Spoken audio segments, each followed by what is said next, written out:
Thunder twins 2021 को dislike या like कर दें। कहानी की शुरुआत में हम एक बूढ़े आदमी को देखते हैं जो कि एक प्रीस्ट पादरी थे। वो एक आइलैंड के पहाड़ पर बैठे प्रेयर इबादत कर रहे होते हैं, मगर अचानक से उनके ऊपर आसमान से आग गिरने लगी थी, जिसे देखकर वो बहुत ज्यादा डर गए थे। वो आग आसमान पर भी गोल गोल चक्कर में घूम रही होती है। इसके बाद वो आग एक और आदमी पर जाकर गिरी थी जो कि जाओ खानदान का राजा था। उस आग को गिरते एक और अजीब सफेद बालों वाले आदमी ने भी देखा था जो कि शैन डायनेस्टी यानी कि शैन खानदान का लीडर था। वो एक टावर पर खड़ा था जिसको स्टार टावर के नाम से भी जाना जाता था। यहाँ पर प्रीस्ट, राजा और लीडर इस बात को जान गए थे कि ऐसी आसमान से आग का गिरना इस बात की निशानी है कि एक नया जनरल पैदा होने वाला है जो कि हम पर हुकूमत करेगा, जिसके आने से सब कुछ बदल जाएगा। और अभी इस वक्त शैन खानदान की हर तरफ हुकूमत थी, मगर लीडर जान चुका था कि बहुत जल्दी ये सब कुछ खत्म होने वाला है। जबकि जाओ खानदान के राजा की हुकूमत दिन ब दिन ताकतवर होती जा रही थी और इस बात को भी कहा जाता था कि नया जनरल जाओ खानदान में पैदा होगा। अब जो शैन का लीडर था वो अपने सिपाहियों को ये हुक्म देता है कि जाकर वो जाओ खानदान और उसके राजा को खत्म कर दें, क्योंकि वो नहीं चाहता था शैन खानदान की हुकूमत कभी खत्म हो और कोई नया जनरल उन पर हुकूमत करे। अब शैन खानदान के सिपाही जाकर सभी पर हमला कर देते हैं। उन्होंने सबको मार दिया था। शैन का लीडर हमेशा यही चाहता था कि हर तरफ उसकी हुकूमत हो। हमले की वजह से सभी लोग मारे गए थे, उनके घर तक तबाह हो चुके थे। इस दौरान बस जो उस शहर का लीडर था उसके जुड़वा बेटे ही जिंदा बचे थे। लीडर बहुत ज्यादा जख्मी हो चुका था। वो इस बात को जानता था कि वो ज्यादा देर जिंदा नहीं रह सकता,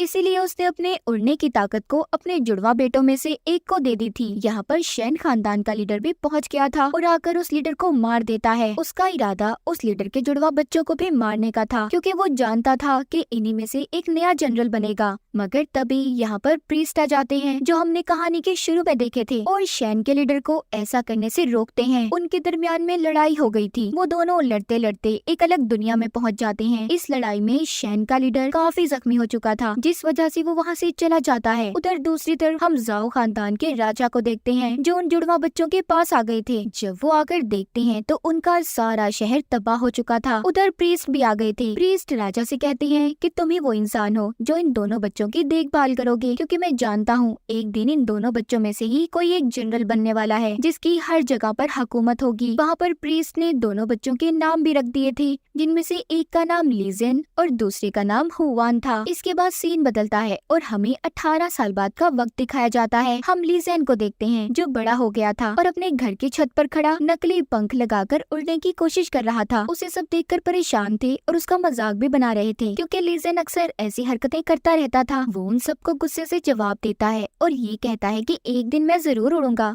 और जमीन पर आकर गिर जाता है। इसके बाद हम हुआन को देखते हैं जो लीजेन की तरह ही बड़ा हो चुका था। वो अपने डैड राजा के साथ बैठा मीटिंग कर रहा था और ये जाओ खानदान के वही राजा थे जो बचपन में इन्हें अपने साथ लेकर आए थे। राजा के साथ एक बहुत ही प्यारी लड़की बैठी थी जो उनकी स्टूडेंट थी। उसका नाम शिंक होता है। राजा यहाँ पर अब दोनों भाइयों को प्रीस्ट के मिशन के बारे में बताते हैं कि प्रीस्ट चाहते हैं कि तुम्हें जाकर जनरल की गोल्डन स्टिक को लाना होगा, जिसके बाद ही तुम्हें जनरल बनाया जाएगा और वो स्टिक सिर्फ वही उठा सकता है जो असल जनरल होगा, जो कि राजा की नजरों के सामने हुआन था। ये सुनकर लीजेन कहता है मैं भी अपने भाई के साथ जाना चाहता हूँ, और वो लड़की शिंग भी जो राजा की स्टूडेंट थी इनके साथ जाने के लिए तैयार हो जाती है। पहले तो राजा इनको रोकते हैं पर बाद में तीनों को जाने की इजाजत दे दी थी। जाते हुए रास्ते में लीजेन अपनी बातों से सबको मजे करवा रहा था, जबकि हुआन बिल्कुल खामोश था। वो हमेशा ऐसे ही रहा करता था। अब वो एक पुराने कब्रिस्तान में आ गई थी। अब जब वो आगे जाने लगते हैं तो अचानक से उनके आगे एक दीवार आ गई थी। उस दीवार को देखकर लीजेन मजाक में ये कहता है कि इस दीवार को तो मैं एक मुक्का मारकर ही तोड़ सकता हूँ। जब वो ऐसा करता है तो सच में दीवार टूट गई थी, जिसे उसका भाई और शिंग देखकर हैरान हो जाते हैं। जैसे ही वो दीवार गिरती है उसके पीछे एक स्टैचू, एक मूर्ति थी जिसके हाथ में वही गोल्डन स्टिक थी जिसको ये यहाँ पर लेने आए थे। अब उसको लेने हुआन आगे बढ़ता है, क्योंकि राजा ने उसे बताया था कि वही असल जनरल है। पर जब वो स्टिक को उठाने जाता है उससे वो स्टिक नहीं उठाई जाती। अब उसे उठाने लीजिंग आगे बढ़ता है। जब वो स्टिक को पकड़ता है तो वो तो उसके हाथों से चिपक गई थी। वो उसको उठाकर जमीन पर मारता है तो जमीन से रोशनी बाहर आई थी और वो रोशनी सीधा आसमान तक जा रही थी। ये देखकर लीजिंग का भाई और शिंग काफी हैरान होते हैं। उधर दूसरी तरफ हमें शैन का लीडर दिखाया जाता है जो बैठा कोई जादू कर रहा था। अचानक से उसकी आंखें खुलती हैं। उसे पता चल गया था कि जो असल जनरल है वो गोल्डन स्टिक तक पहुंच चुका है। महल में जब राजा और प्रीस्ट साथ होते हैं तो उधर ली ज़ेंग हाथ में गोल्डन स्टिक लेकर आ रहा था, जिसे देखकर दोनों हैरान हो गए थे क्योंकि ये दोनों तो समझते थे कि असल जनरल हुआन है। अब ये दोनों इस बात को जानने के बाद हुआन को जंगल में ले जाते हैं। ये दोनों हुआन को मारना चाहते थे। दरअसल जो हमने कहानी के शुरू में देखा था, लीडर यानी कि इनके असल डैड ने अपने विंग्स की थंडर पावर हुआन के अंदर डाल दी थी, मगर वो जानते थे कि उनके बेटों में हुआन नहीं बल्कि ली ज़ेंग असल जनरल है। ऐसा उन्होंने इसलिए किया ताकि ली ज़ेंग के बारे में कभी किसी को कुछ पता न चले कि वो असल जनरल बनेगा, वरना उसकी जान को भी खतरा हो सकता था। अब प्रीस्ट हुआन को बताते हैं कि तुम्हारे डैड ने जो तुम्हें अपनी ताकतें दी थी, हम चाहते हैं कि वो सारी ताकतें ली ज़ेंग को मिल जाए क्योंकि वो ही जनरल है और ऐसा तभी मुमकिन है जब हम तुम्हें मार देंगे। लेकिन तभी वहाँ पर शैन का लीडर पहुँच चुका था जो कभी भी अपनी हुकूमत खत्म होने नहीं देना चाहता था। वो राजा और प्रीस्ट पर हमला करता है और वहाँ से हुआन को अपने साथ ले गया था। वो उसे उस जगह पर ले आया था जहाँ पर हुआन और ली ज़ेंग पैदा हुए थे, यानी कि वही जगह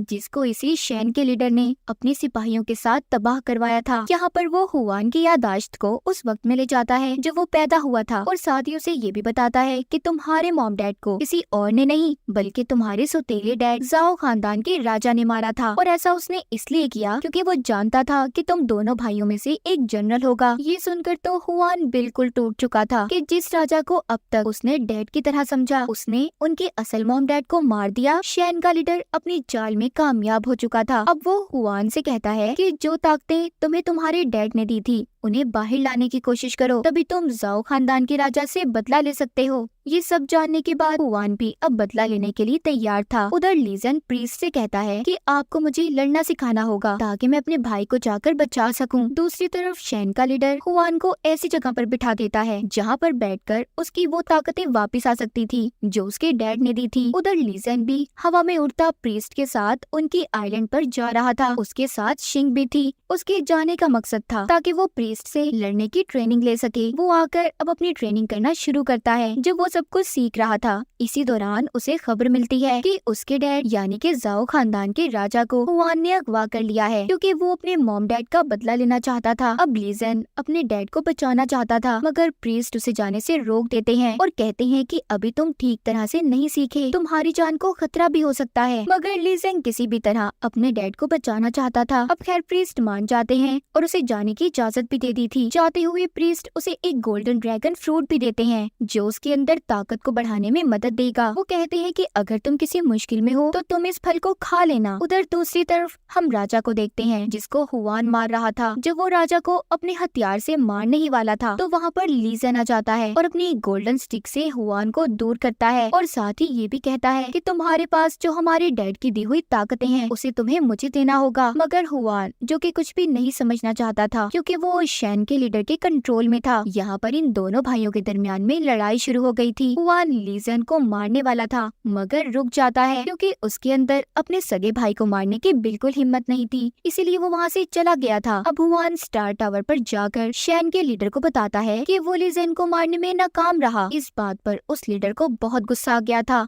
वो हुआन को वापस से दोबारा उसी जगह पर जाने का कहता है क्योंकि वो जानता था उस जगह दोबारा जाकर हुआन की पावर्स एक्टिवेट हो सकती हैं। दूसरी तरफ ली ज़ेंग और शिंग को भी देखते हैं जो स्टार टावर के अंदर आने में कामयाब हो गए थे, मगर उन्हें आने में देर हो जाती है क्योंकि हुआन अपनी बुराइयों की वजह से अब डीमन में बदल चुका था। जब ली ज़ेंग अंदर आता है तो दोनों में आते ही लड़ाई शुरू हो गई थी। तभी लड़ते हुए हुआन के अंदर जो पावर्स थी वो एक्टिवेट हो जाती हैं। उसके अंदर जो उड़ने की ताकतें थी वो वापस आ जाती हैं। हुआन वहाँ पर शिंग पर हमला करता है जो अब तक ली ज़ेंग का साथ दे रही थी, मगर ली ज़ेंग आकर उसे बचा लेता है और वो हथियार ली ज़ेंग को लग गया था। हुआन ने ली ज़ेंग को पकड़ लिया था। शिंग जाकर सारी बातें राजा और प्रीस्ट को बताती है, इसलिए वो ली ज़ेंग को बचाने पोर्टल के रास्ते से स्टार टावर में पहुँच गए थे। उधर दूसरी तरफ हुआन को पता चल चुका था कि शैन का लीडर उसे धोखा दे रहा है, क्योंकि शैन का लीडर अब हुआन की ताकतों को अपने अंदर हासिल करना चाहता था। शैन का लीडर जब ये सब कुछ कर रहा था, तभी हुआन को एक सपना आता है। वो देखता है कि उसकी फैमिली और सभी को मारने वाला कोई और नहीं बल्कि शैन का लीडर था। तभी वहाँ पर उसके पास राजा और प्रीस्ट ली ज़ेन भी पहुँच गए थे। उन्होंने आकर हुआन को बचा लिया था, मगर उन्हें देर हो गई थी, क्योंकि शैन के लीडर ने हुआन की आधी ताकतों को ले लिया था। ये सभी अब जल्दी से बाहर जाते हैं, जहाँ पर शैन लीडर के सिपाही इनका रास्ता रोक रहे थे। एक सिपाही जब ली ज़ेन को मारने वाला था, तो उसके आगे शिंग आ जाती है और खुद अपनी जान दे देती है। ली ज़ेन जब ये देखता है तो गुस्से